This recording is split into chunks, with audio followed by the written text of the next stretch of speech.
Hi guys, welcome to number 2 in this series of videos looking at the augmented reality game of Halo Monster Battle. So video 1 we gave you a quick overview about sort of what things are about, what the minions are like. This time though we're going into the important stuff, the bosses. How do you fight them, what do they look like, how does it all work, and how do you play. So if anyone's played the competitive sport, there's all sorts of different elements involved in here. Monster Battle is a bit simpler in how you play and the options you've got. Now, in this version against the boss time, this time, who is the Hyper Golem, you can shoot blasts of energy. That's it. There's no defensive shields, there's no special moves. You've just got energy blasts. You've got quite a lot of them. Your energy refills quite rapidly. You can fire quite regularly. You can even store up energy to do a flurry of shots.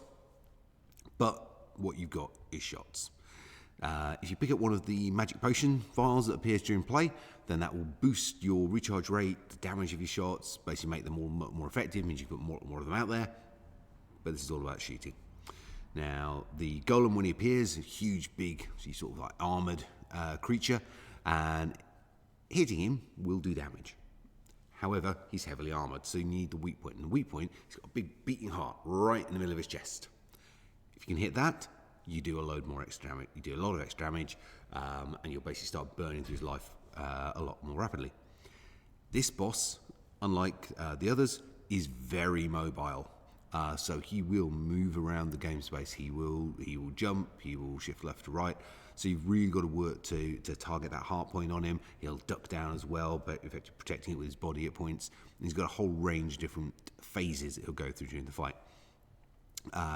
He's still nonetheless the most straightforward of the bosses, and generally the one we advise people to try out against first. Let's have a look what he looks like. After all, that's why we're here. Okay, so we get these 2 stone pillars, which he'll bounce between. But he starts off by punching his way through the back wall, coming charging straight at you. Even when you know it's coming, it's still a bit of a shock when he comes through that wall. See in the middle of his chest there, that red blob, that's his heart. There's a little target marker just appeared on it to help highlight it for the players.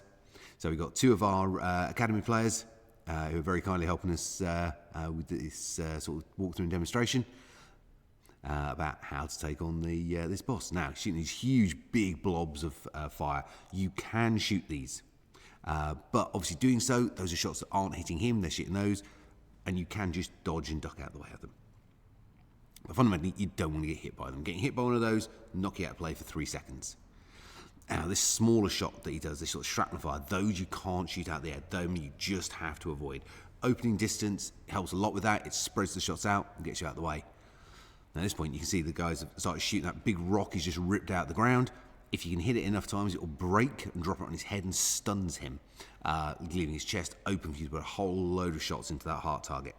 If you don't hit that rock in time, he will throw it at you, and there's a whole load of things you try and dodge out of the way to not get hit by. Obviously, his stun's worn off now, and he's back mobile again. So he tends to, as you've seen already, jumps around left and right, uses these pillars to hang on, almost like Donkey Kong sort of style, and keeps spitting out these huge, big blobs of rocks and lava. Now, the players can move in quite close here. They could shift around left and right in this position.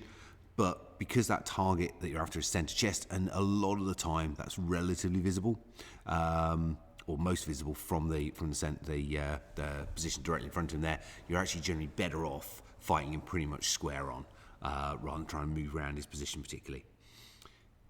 Because that target point's not particularly shifting, and it's usually faced towards the end of the court. So the guy's doing a really, really good job here. They're whittling down his health rapidly, evading or where necessary shooting out those markers. You see his health bar's really, really dropping now. They're dodging their way around those smaller shrapnel shots. He's building up now. That big blast of energy coming across his body is going to release a huge gout of flame, which they're going to need to back out of the way of. Looks like the last shot's gone in. His health bar's zeroed, and that is victory for our players.